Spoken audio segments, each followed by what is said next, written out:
Hello everyone, a very warm day to you. I hope your day has been going great. It's that time of the show, Citizens Dialogue on First Next News Spectacle, so we discuss trending and interesting political topics. Joining me on set to have this conversation today is Kingsley Jallo and Zach Jimmy. I remain your humble host, Becky Usoro. Stay with us. Jallo, a former Chief of Army Staff, Lieutenant General Tukur Buratai, retired, has condemned the Tuesday, November 11 debacle between the Minister of the Federal Capital Territory, Wike, and the Navy Lieutenant Yerima in Abuja. Of course, we all know what happened yesterday. It's been a trending story. Okay, Jallo, sorry. What are your thoughts on that story? Actually, the property that was targeted by the FCT minister belonging to one retired Gambo.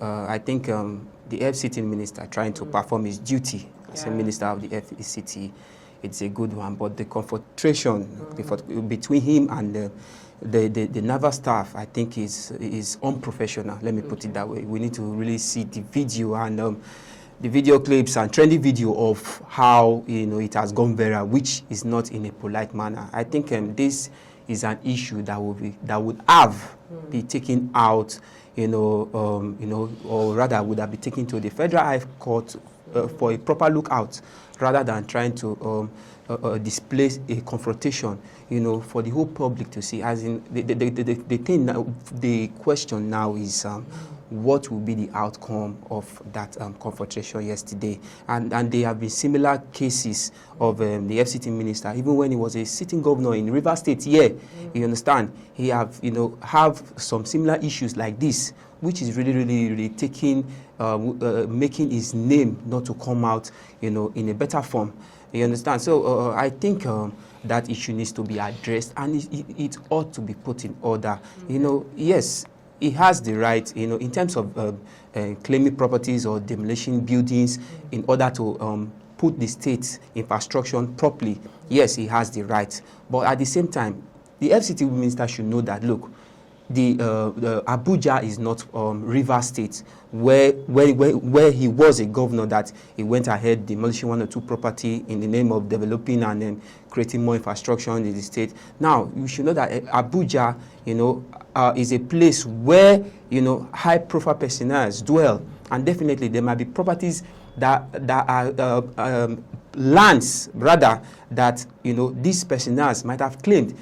Before taking such action, you should consult the High Court or any other institution for proper, takeout of your duties, rather than just going to a site or going to a building, all in the name of security purposes in the state, all in the name of basic infrastructure that should be met for the state. You go about demolishing properties. At least you have to know the appropriate owners first. You understand? Because Abuja, we all know, like I said, is a place where high-profile people dwell. So definitely, I think this issue and between Nyesom Wike and the Naval officer yesterday, should be settled and let peace reign. Okay, thank you so much, Zach. Now, what are your thoughts on that story? Okay, a very simple one there. Okay, let me start from here. What we saw yesterday was a reflection of how a system works in the country. What we saw yesterday was a disdain and attitude from both the FCT minister and some would say an unprofessional conduct from the Naval officer, Mustafa Yerima, who said he was acting on the order of his boss, who instructed him to guard a certain property. And if you watch into the trending video, there was a part where he made a call from when he was handed over the phone from the FCT minister, and he made a call to his superior and introduced himself properly and said there were cases, reported cases of policemen harassing workers at the particular site, and because of that, himself as the security officer to the naval officer, to the former naval officer, he was sent to guard the property. Hence, when the FCT minister came there, he met him and he restrained him the order, the permission of having access to that property. Now let's come from the side of law before we can now look at posterity, and then we look also on the conclusion on this particular matter. Now from the side of law, Very simple. Very clear facts. Section 215. Section 215 of the Constitution, subsection 5. All right? It gives that every enactment of law, like the NYSC, the Land Decree, the Land Act, all of that, that it is constitutional in Nigeria. Yeah. That means there's an act called the Land Use Act.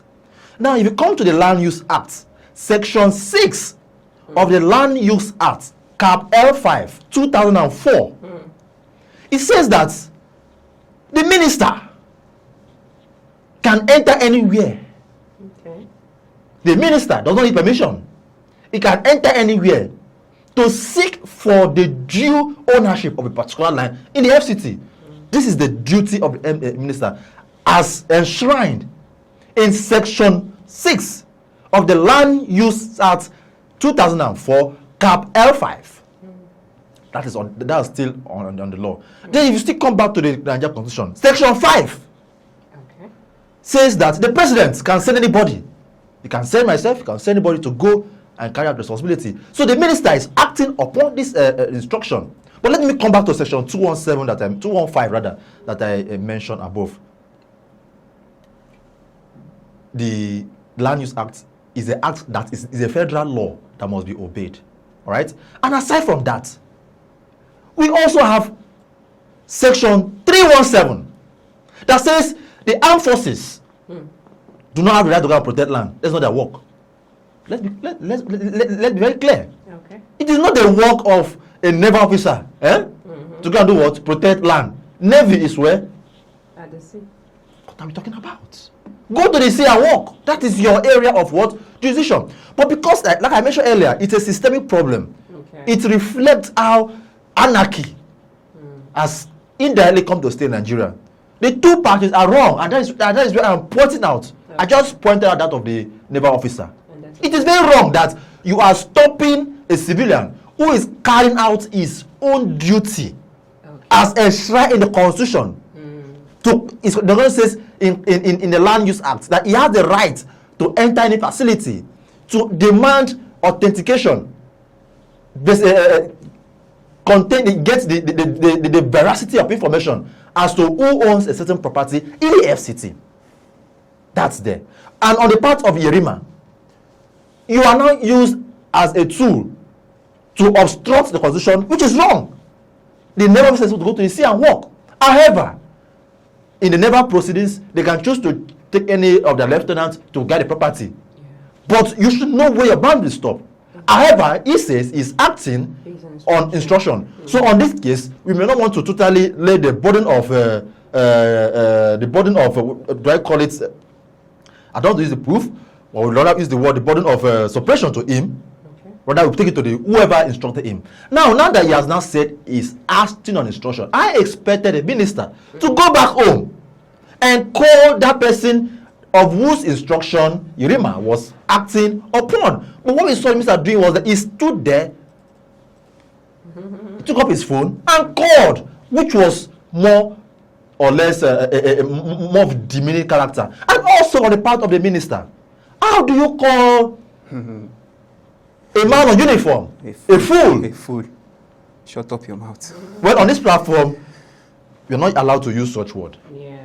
But however, why would the minister use such a word on somebody who is even at the same age with his son? When you start having people talking about when I was in primary school, where were you? Was that the bone of contention? Was that the issue at hand? We are talking about a land. You said you're coming to assess the land, and you're having a confrontation with somebody. Instead of you to tackle the issue head on, you're not talking about primary school. Where were you? This is a clear another example of a system that we have been imbibing over the time. So the two parties need to come together, all right, and address this so that going forward we will not be seeing this menace. Let me take you back. The former governor, the current governor, let me start from the former governor of Lagos State. Okay, let me not even start. Let me go back to 1993. Abiola's children had an altercation with the Naval Air Force. Then the Naval Air Force commander was A.N. Yima. He gave an instruction that nobody should move a certain place. Eventually, move, and they had altercation. And when the issue was brought to IBB, Ibrahim Badamus Babangida, it was just, they just meddled with the issue, and that was all. Fast forward till Raji Fashola, the governor of Lagos State, when he had some discussion with security officials. How about Sanwo-Olu, the current governor, that he even said, he even arrested a soldier and said, because you're a soldier, so I will arrest you. He even went, he had another discussion with the commissioner of police, ASP, assistant inspector of police. He wanted to access a building. This man said, you cannot, you must call my boss. He said, okay, use your phone and call. He said, no, sir, you call him.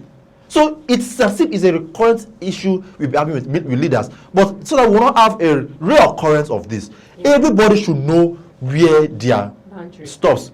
All right, everybody should know where their territory stops. Everybody should know where their power stops, and where their power stops, that's where another person's power begins. So the FCT president, FCT minister, perhaps he may be acting on the ego that I am the FCT minister, I can do anything, but he has met somebody who is a bit tough, and I think he's going to re-strategize next time. Before we came on set, I was watching a video of Larry or Layinka, his SSA on media and publicity. He was speaking to one of our media, one of the TV house, and I was all listening. He said he was saying so many things. Maybe in the course of the program, you can go back and then watch on it. But that's just on it. Okay. But my final thought on this is that let us have people obey institution and the rule of law. Thank you so much.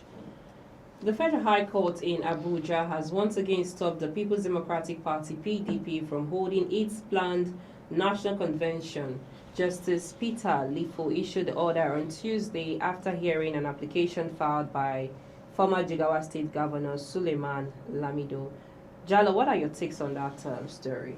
We can see that if you look at the former Jigawa State Governor Lamido, he was one of the front runner, those who really started the People's Democratic Party, as in he has been among the start of that political party. Okay. Yes. Now, it was recalled, I think, last month, where, the High Court of Justice in Oyo State gave the go-ahead of their convention. Yes. And, now all of a sudden, we are seeing the High Court in Abuja again stopping it. Now, this should definitely tell you the importance of Lamido in that party system.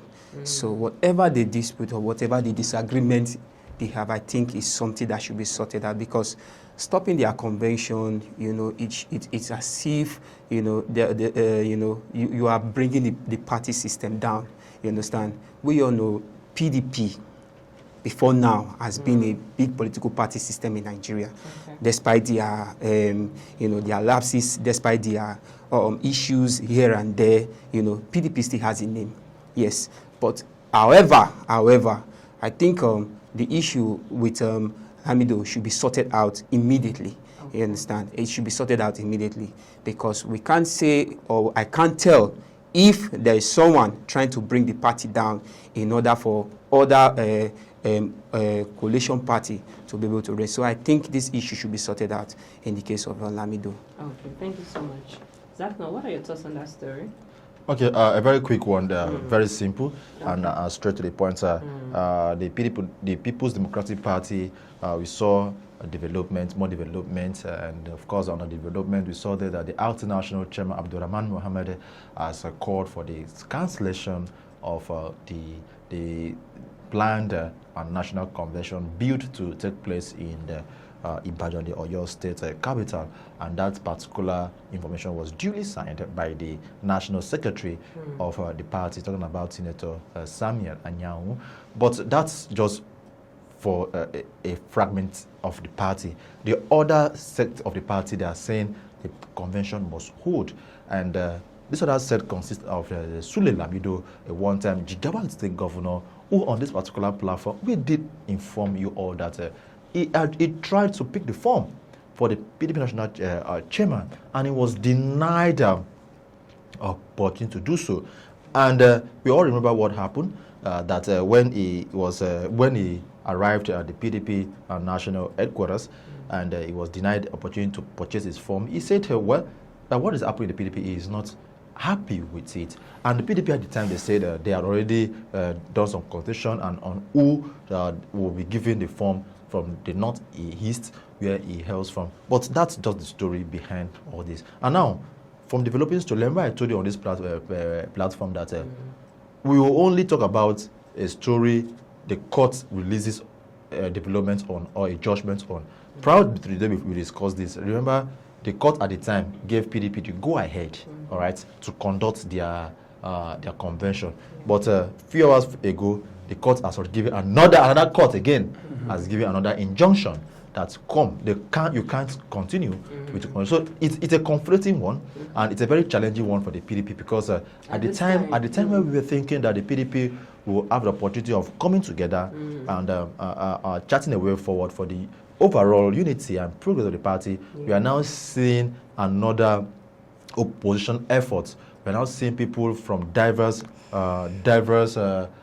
positions trying to weigh in their unsolicited opinions for the growth of the party. But that's just on the flip side. But the other side, I always see a party that is ready to stand the test of time. I always see a party that is ready to stand tall amidst the challenges that are finding themselves. If you go back to the history and the annals of time, right, you see that even before this, the APC we're having today, before they had their coalition or the merger for the ACN, CPC, and all of that, there have been so many errors. So at a time where the APC wanted to conduct their election, their convention, some people stood against it and said, no, it's not going to happen. This will happen even in 2014, 2017. Go to history, you see it. But PDP should learn from how these people sorted out their issue and ensure that the party must hold its convention. Because if the party do not hold its convention in November, it is a straight way. It is a direct way, or it is an indirect way, rather, of telling the Nigerians that we are not ready for 2027. Because it is the convention that will determine who becomes this and that and this and that of the party. All right, 2027 is just by the corner. 2026 is just 2 months from now, and every political party should have their leadership, because you need to have your political leaders, which you submit the list to INEC. So we now start to plan ahead of the election. But if up to now you've not had your convention that will pave way for that, that means it is a looming into darkness of the PDP, and those who are owning the party hostage by other means, please, they should reconsider their decision and understand that the party should not be run under a personal interest, but that of the overriding interest of the entire people of the party. Thank you so much. It's still a show, Citizens Dialogue on First Next News Port Harcourt. Let's go for a short break. I remain your humble host, Becky Usara. Please stay with us. Welcome back to the show, Citizens Dialogue on First Next News Port Harcourt. I remain your humble host, Becky Usara. Thanks for staying with us. Jalod, the former Minister of Transportation, Rotimi Amici, has urged opposition parties to mobilize citizens ahead of the 2027 general election, insisting that President Bola Tinubu is not politically invisible, that he can be defeated. What do you have to say to that story? In the case of Amici, I think this is not the time to be looking for who can be defeated or who cannot be defeated. I think this is the time where he has to put himself together and be able to make move on his own ambition. You understand? Indeed, the ruling party and the president can be defeated if Nigeria choose for him to be defeated. If things could be put in order. If the INEC institution would not go in the side of the ruling party. You understand? Now, Amechi coming out to say Nigeria, telling all coalition and opposition party to mobilize Nigerians. How can you mobilize Nigeria? They are not the one. Nigerians need to mobilize themselves. Then, in the aspect of what how am I going to say it? Of what stand are you going to start, determining that the president will be defeated if you yourself are not, in a stewardness to be able to defeat him? Now, it depends on the party system. It depends on, look at the PDP right now. The PDP party, we can see their structure. We can see the structure of the PDP party is not in accordance. They have even been suspended again. Now, even in the ADC, These are not the opposition party, the ruling party rather, the APC, who probably a lot of majority of people might be against. But you can see that they are not having issues in their own party systems. We've not really had any crisis. We've not had anyone decamping, or if they have, but you can really hear that, oh, an high personnel in the APC is decamping to the ADC or the PDP. So you can't testify to that the president can be defeated when the president is starting fame. He's not even shaking. He has even come out to, to determine that indeed he's coming out for 2027, that he has no, so you should work on your own self. You should work on your own political party in which you belong, rather than trying to mobilize others against the president. Thank you so much. Zach, now your last thoughts on the story, please. Okay, just like you mentioned, my very last thought, freedom of speech. Everybody has freedom of speech. Everybody is just discussing because it's a backdrop to the 2027 election, and the likes of Rotimi Amechi, who has come up recently to tell Nigerians that, well, the president can be defeated and all of that. Well, that's just a political statement, and I will urge Nigerians at this point in time that they should not be deterred by any form of comments from any politicians. They should not be perturbed. What they should rather be doing is that they should go pick their PVC and do the right at the right time. All right, Nigerians, it is one man, one vote. Amechi is a person, it's just one vote he's going to have. He doesn't have the right to tell you to vote for. Nigerians know what they're voting for. Exactly. Nigerians should know who they are voting for. Exactly. Nigerians know what is happening. All right, they know the right person that will properly lead them, and not the likes of Amechi, who we know his history, that will tell them what to do. Thank you so much. It's a pleasure having you both on set all the time. It's still the show, Citizens Dialogue on First Next News Port Harcourt. I remain your humble host, Becca Usara. Thanks for staying with us. Bye for now.